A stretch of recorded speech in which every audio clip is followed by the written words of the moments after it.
furthermore, industry has known about this, at least most industries have known about this, and have attempted to trivialize these risks. Of course, both cola companies can take heart that they are not utterly useless. Farmers in northern Lucknow use them as pesticides, and it's cost advantageous too. For while pesticides cost about $20 to $30, spraying their fields with colas cost only about $6 to $8. पहले तो हम लोग दवा का इस्तेमाल करते थे, दवा महंगी बैठ रही है, तो कुछ लोग बताए कि इसे देखो कीटनाशक इसमें होता है, तो हम लोग इसका इस्तेमाल करने लगे, तो इससे फायदा है. A study released by the Center for Science and Environment found a pesticide residue of 11.85 parts per billion in 57 samples of cola drinks, about 24 times higher than limits agreed to. And while both Pepsi and Coke profess innocence, considering that this is the second damnation in 3 years, not many are buying either their protest or their products. Kill the root, kill the weed with Roundup, Britain's best-selling weed killer. You know it as NutraSweet. It's in just about everything. Soft drinks, iced tea, hot chocolate, tabletop sweetener, chewing gum, cereal, pudding, ice cream, cookies, even breath mint and children's vitamins. Donald Rumsfeld went into the company after he left Washington, after Ford lost, and that would be in 1977. Is in business, and he was the congressman from there. And then he went to the White House, where he was White House Chief of Staff, and then he became the Secretary of Defense. He took over this company, and it was going down the tubes completely. It had FDA investigations. It had grand jury investigations. It was losing money. Its stock was down. A person was hired to come in and explain why the FDA was so down on it. And he went in with a full team of politicians. He went in with himself, a politician. He brought his special assistant, who was a Republican Party operative, worked with the Republican National Committee, brought in a press guy from there, brought in lawyers, and they took on the issue of this company as a political issue. Aspartame or aspartame, 200 times more sweet than sugar, and it is lethal stuff. They actually tell American Air Force pilots not to drink soft drinks because it affects their ability to fly. Why? Because of the aspartame in it. It's now more and more in foods of all kinds. And they even have aspartame disease. It is a mind suppressant among many other things. Hey, who was the man who brought aspartame to the world by manipulating the authorities in America by putting people who supported him and his aspartame policies in positions of power to make that decision and removing those that would not? Oh, aspartame man, Donald Rumsfeld, who was put in to sell pharmaceuticals in America using his contacts in the Reagan-Bush administration to get aspartame permission to be used in food against all the independent data. Then who did he sell out to for $12 million of his own money? Monsanto. Towards the end of 1989, a great box of documents arrived at my office without any indication where they came from. And I opened them and found in it a complete set of Monsanto files, particularly a set of files dealing with toxicological testing of cows who've been given RBGH. BST, trade name Posilac, is being used in more than a quarter of the dairy herds in the United States, according to Monsanto. The milk has been drunk by a large portion of the American population since the Food and Drug Administration declared it safe for both cows and humans 4 years ago. And at that time, Monsanto was saying, there's no evidence whatsoever of any adverse effects, we don't use antibiotics, and this clearly showed that they had lied through their teeth.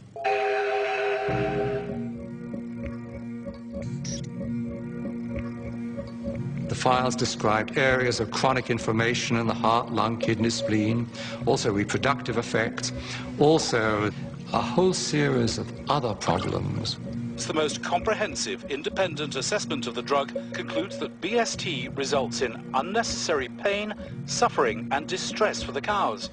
This is not acceptable for a drug designed simply to increase milk production. It is a silly product.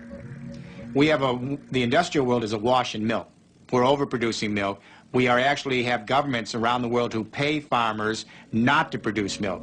So the first product Monsanto comes up with is a product that produces more of what we don't need. Of course, you'll want to inject Posilac to every eligible cow, as each cow not treated is a lost income opportunity. But the problem was that use of the artificial hormone caused all kinds of problems for the cows.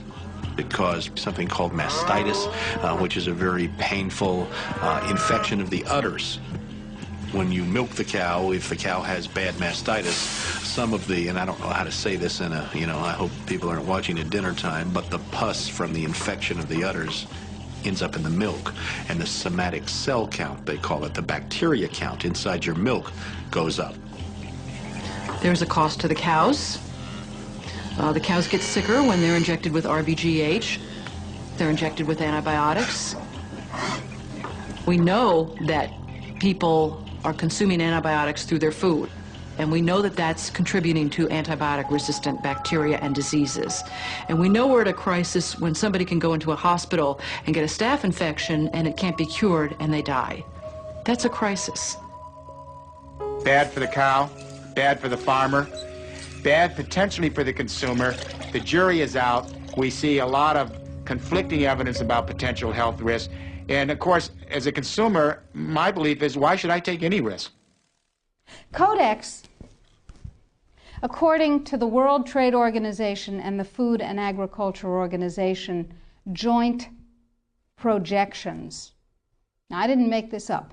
Please, if you unfastened your intellectual seatbelts, put them back on again. If you do the numbers in the WHO-FAO projections, the epidemiological projections, they estimate, not I, because what do I know? They estimate, they're the experts, that just the vitamin and mineral guideline alone, when it goes into global implementation on December 31st, 2009, will result in a minimum of 3 billion, that's B, bad, big, billion deaths. 1 billion through simple starvation. Those folks who die are not particularly economically successful from the point of view of the corporations. When you're starving to death, how much good can you do when the issue is how much can you buy? Not a lot. Forget them. But the next 2 billion, they will die from the preventable diseases of undernutrition. Cancer, the single most profitable condition ever known to humankind. Cardiovascular disease, a good second. Diabetes, pretty good producer. And a whole host of other preventable diseases. Who will die? Who knows? Who will live?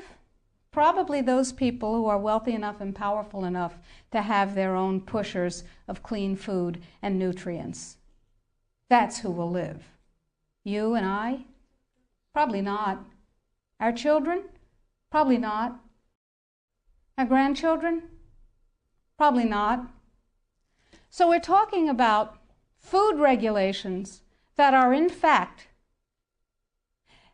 the legalization of mandated toxicity and undernutrition. It will be illegal if there's a famine in, wherever there's a famine, to ship high nutrient density biscuits to that country, and it will be illegal to distribute them.